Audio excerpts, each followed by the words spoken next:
Greetings, travelers. Hopefully you are doing well. It is Friday the 24th of April.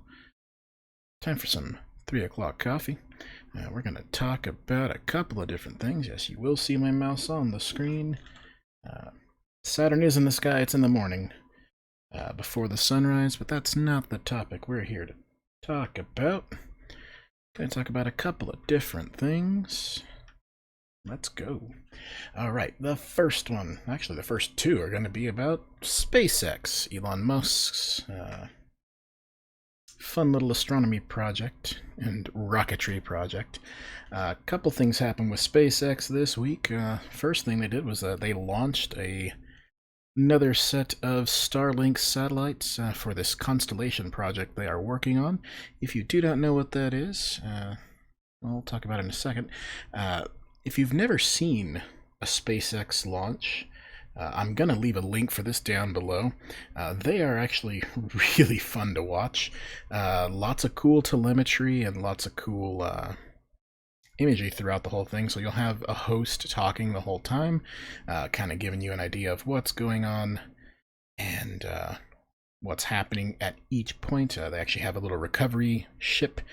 These rockets actually fly up into the sky, launch their payload into space, and then the rocket turns around and comes back and most of the time lands on a recovery ship, which is kind of an amazing thing to watch. But again, if you've never seen a space launch in recent times, or at least a SpaceX launch, might be kind of a cool thing. Of course, you can do a full screen. I'm not going to do it here, but again, really cool. I'll leave a link down below. The constellation project they're working on is actually going to put a bunch of satellites up into space around the planet Earth, broadcasting Wi-Fi, broadcasting internet, so that anybody on the planet can access it. This is good and this is bad. Internet access for everybody is always an interesting thing, especially in certain countries where the internet is locked down. But there is a problem at the moment, and that is this. This is actually a picture that's been floating around from Europe, from a UK magazine. I'll leave a link for that as well. This is actually what they call a Starlink train. It's all the Starlink satellites just kind of floating by in space. Very easily visible, reflecting a lot of light. This will cause problems for astronomers. I did see a recent article that stated Mr. Elon Musk, the owner of SpaceX and Tesla, said he's going to be working on making these things, quote, invisible, so that they reflect less light and don't cause this kind of train effect in the sky. We'll see how it goes. When I first read about Starlink, I thought it was really cool. Really interesting future tech, so to speak. But then I started seeing pictures like this and went, ooh, that's not good. If this can be fixed, it'll be a kind of revolutionary thing, because then pretty much anybody on the planet can get on the internet. Don't need to be tied to a computer. You just have Wi-Fi broadcasting down on everybody, which in itself could also be a bad thing, or a good thing. We'll see. Continuing with SpaceX for the week. This is actually super important to know. NASA's actually made an agreement with SpaceX. Actually, the agreement was a few years ago, but we've been getting these demo tests from SpaceX using this Dragon crew capsule and using their launch vehicles, the Falcon 9, and it's meeting approval for NASA itself. Safety is super important. NASA hasn't had a launch vehicle to get to space for human spaceflight, to get to the space station, things like that. Well, since 2011, it's been almost a decade, and they decided instead of making their own launch crew stuff and just doing it themselves, they're going to contract it out. They went to the private sector. SpaceX won that contract. They are making a very cool looking capsule, the Dragon capsule, as you see right there, and we'll be hopefully getting another demo launch here in May.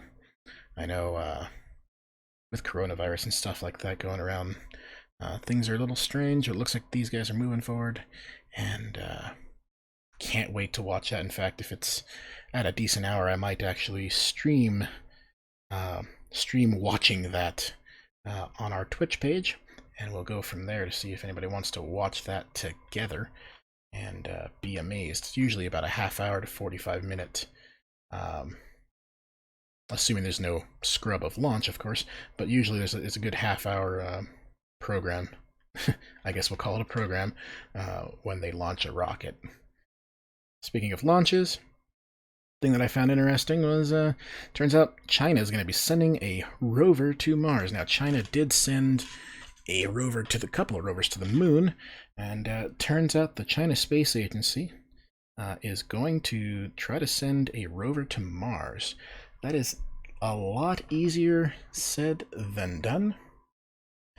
Let's scroll on down. Looking at some interesting spots to land, there have been multiple landers on the planet Mars. There's a bunch of satellites, there's reconnaissance orbiters and communications satellites that are orbiting around the planet so that these craft, when they're functioning on the planet, can actually look up, beam their information to a satellite, and then that satellite bounces it back to the planet Earth so that we can get pictures and, audio and things like that. Now you'll notice for the most part, other than Viking 2, which landed kind of north of everybody else, most of the time you want to aim within 30 degrees north or south of the equator. After that, the math gets kind of wonky, and it's really hard to land on the polar regions of any planet, in this case Mars, of course. You'll notice there are multiple landers already marked, Viking 1 and Viking 2, those were I believe in the 70s. Then you had Pathfinder, was in the 90s. Then you had Spirit and Opportunity, the twin solar-powered rovers in the early 2000s. Mars Curiosity, which is still operational. It's, again, right smack dab along the equator. But you'll notice I highlighted one paragraph right there at the end. China's going to send a rover. NASA does have another rover called Perseverance, ready to go. Turns out the UAE, the United Arab Emirates, they have their own orbiter getting ready to go, and the European Space Agency, they're a little bit behind due to some delays. They're going to have to wait to another launch window. Launch windows are important. You can't just point up and launch something at another planet. Everything's got to be in the right place in each planet's orbit for something to get from here on Earth to the planet Mars in this case. Real quick about the topographical stuff of Mars here. Come on, there we go. Thank you, mouse. If you're wondering what's going on down here, this is actually a little divot in the planet Mars, so to speak. That's Hellas Planitia. You got Argyre Planitia right over here. Valles Marineris right along the equator here. This would make the Grand Canyon look like a joke. It's about a mile deep, probably stretches around the width of the United States, all along the equator here. And then you get into the very interesting highlands, so to speak, of Mars. This is the Tharsis Montes, these three shield volcanoes right here. Alba Mons up top, and then Olympus Mons. Olympus Mons is just hard to understand. It is so big. It would fit in the entire state of New Mexico, or Arizona, or Utah, any of the four corners, Colorado, the four corners states. This thing's about 400 miles across. It sticks up above part of the atmosphere. Like, it's just a huge volcano. I wish I could see it up close, and as you can see, we've never actually seen it up close. We've never gotten a rover near it. But maybe one day we will. Maybe somebody out there will one day, when they grow up and become a scientist, design something to go and visit this gigantic volcano. So yeah, China going to Mars. It'll be an interesting thing to see. Space science is interesting. Speaking of space science, if you watched our Sky Update video, if you haven't, I'll leave a link for it down below.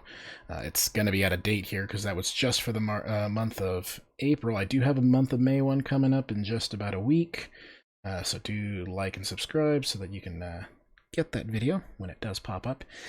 This is Comet Atlas, and Comet Atlas is supposed to be getting brighter and brighter and brighter. We were hoping it was going to get brighter and brighter and brighter, and to the point where you'd be able to see it without a telescope. Just be able to walk out at night, look in the right direction, and all of a sudden you'd see this comet in the sky.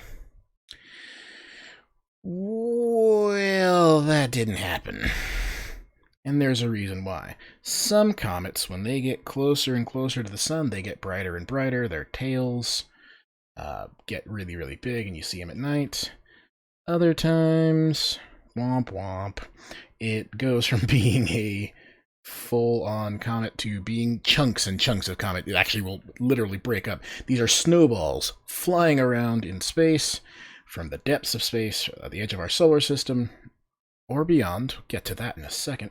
But here you can see what used to be one cohesive comet has broken up into multiple pieces, so instead of getting brighter and brighter and letting us see it at night, Comet Atlas will likely fizzle out and die. RIP. Or, if you're a gamer, F in chat. F to pay respects. I'll leave a link to this down below. You can read a little bit more about Comet Atlas.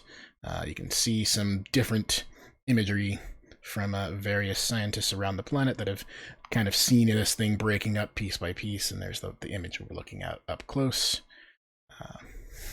Kind of an unfortunate thing. I was really hoping to see a good comet in the sky. Probably the most remarkable comet in the last 15, 20 years, maybe a little bit more than that. Yeah, it was more than that. It was Hale-Bopp back in 97. That's good, what, 20 years ago now? 23 years ago. Oh, Lord. All right. We'll talk about something else. There is another comet kind of floating its way through our solar system. I'm going to leave a link to this article. If you don't already subscribe or at least follow this particular blog, I suggest you do. This is Phil Plait, the bad astronomer, as he calls himself. Phil Plait's been on multiple... He's been running the bad astronomy blog for years and years and years, and he's kind of bounced from website to website that feels like hosting him. Never met the guy, but always loved reading his material, so I can't say enough about how good Phil Plait has been to the astronomy community. Got some really cool animations and descriptions of what Comet Atlas was gonna do, and then unfortunately exploded and became chunks and chunks and chunks. But there's another comet floating around that is called 2L Borisov, and it is really interesting because we've never really seen anything like it. Chemically, it doesn't match anything else that we've ever really seen before. The assumption is that this is actually a chunk of rock and ice. It's a comet from another solar system. Like, it just doesn't match anything that we have in our solar system. It has a lot of carbon monoxide in it, and most of the comets in our solar system don't have this particular composition. The assumption is it is actually coming from another star, that it somehow got ejected and floated through space, and it's floating by. We're not sure if it's gonna get nice and bright or not, but I will leave a couple of articles on this comet, including a peer-reviewed article that's going into, I believe, an astrophysical journal whose name is currently just not coming up in my head. I apologize.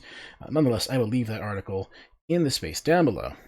And yeah, so that's just kind of a little bit about what's happened this week in astronomy. There's probably a lot more. I just wanted to talk about a couple of things that I found interesting, and we'll do another one of these next week, and hopefully we'll have more and more interesting things, as well as next week on the 1st of May, so I've got a couple of days left. I will be uploading the May sky update, so you can follow along, see what's in the sky. See the 3 planets in the morning sky. Venus is going to start getting lower and lower in the evening sky. And Mercury is going to pop into the evening sky for a couple of nights. So be sure to check that out. Again, like, subscribe, follow if you like the content. Or at least see what we're trying to do here. And want to kind of keep track of what we're doing. Just click the like button. Ring that bell.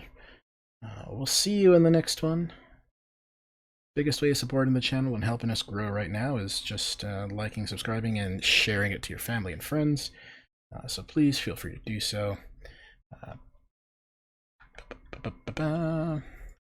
There it goes. Hopefully we'll be getting some higher quality content than this. Nonetheless, we appreciate your time. Have a wonderful afternoon, evening, morning, wherever you are. Please take care of yourselves, and we'll see you in the next video. Have a great one. Take care.